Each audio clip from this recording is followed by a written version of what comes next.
Good morning, Jared. So wonderful to see you. How are you today?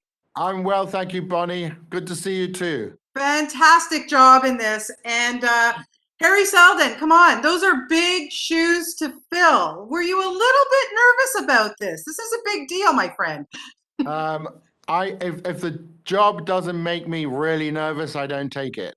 I enjoy that feeling. I enjoy that challenge. If it feels like something that I've already done, then I'm not interested.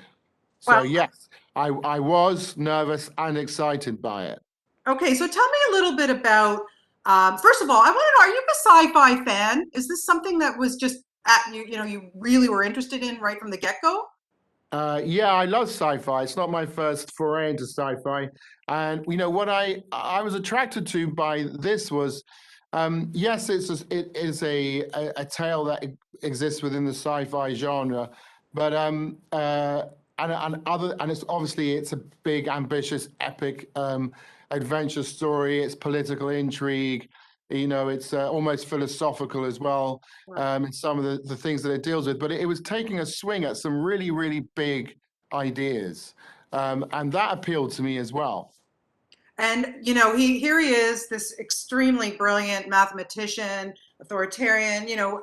He's questioned because he is basically the prophet as far as they're concerned. But I want to know how are your math skills? Because I sucked at math, so I'm just going to let you know that. Yeah, my math skills were greatly enhanced when they invented the calculator.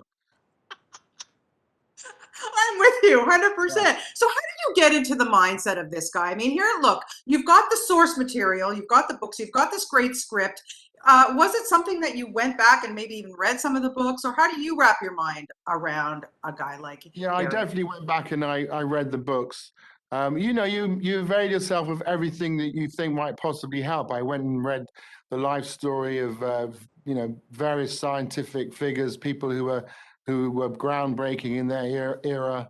You're trying to get an idea behind the way a mind works, also an ego. You're aware that you're that brilliant.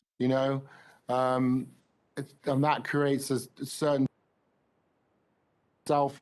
There's an arrogance involved in having an intellect that's spectacular. That I also thought that it would make someone feel quite lonely and isolated as well, because on some level, this character speaks a language that nobody else speaks, and that's one of the reasons why Gale is such an attractive prospect to him as a protege, is that here is someone who finally will be able to understand me and and speak my language. So yeah, I mean, at the end of the day, the challenge was, how do we make this character, who's essentially a mouthpiece for an idea, how do you make Yeah, this person a fully realized human being? And that absolutely. was the goal in all of my conversations with David about the scripts and rewrites and stuff like that, was how do we make this character um, three-dimensional?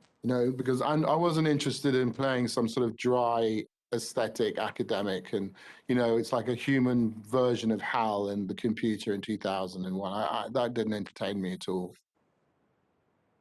Yeah, I want to ask you quickly before I wrap. I just love watching you in anything that you do, any role that you take on.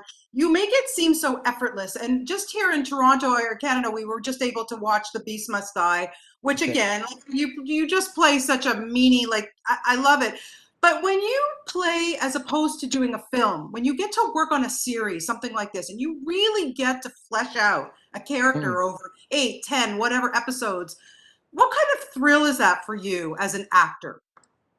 Um, I mean, the opportunity in being able to investigate a character over 10 hours as opposed to over two is much more exciting, much more thrilling, much more grueling, um, much more specific, Um, so yeah, and it was one of the things that I am excited about, this new era that we're in, where there is so much opportunity for storytelling that's taking on a sort of the visual equivalent of a novel, if you like.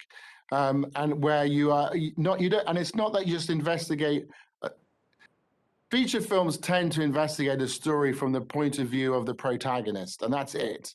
That's the only world that's fully realized. Whereas when you're dealing with stories that take place over many episodes like this, you see the story from multiple point of views, Yeah. and that's much more interesting in terms of when it becomes a more rigorous investigation of the ideas and themes that the writer's dealing with. And is it more of a challenge too when you're dealing with something like this? I mean, it's so much green screen. It's just beautiful. Is that more of a challenge? Honestly, we there wasn't.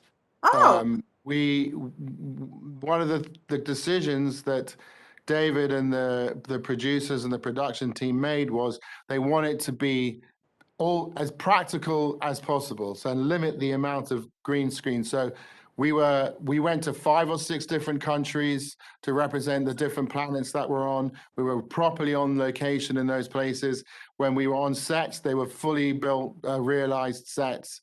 And the even when we were on the spaceships, the portals that we'd look out of, we didn't look out onto blue screen. They came up with a different method for representing what was outside, so it always felt tangible. amazing. Well, again, thank you so much for another phenomenal performance. You are Thank so, you. so good in this series. And it's always my honor and pleasure to talk to you, Jared. Have a great day Bless today. you. Thank you. Thank you. Okay, bye bye. Bye bye.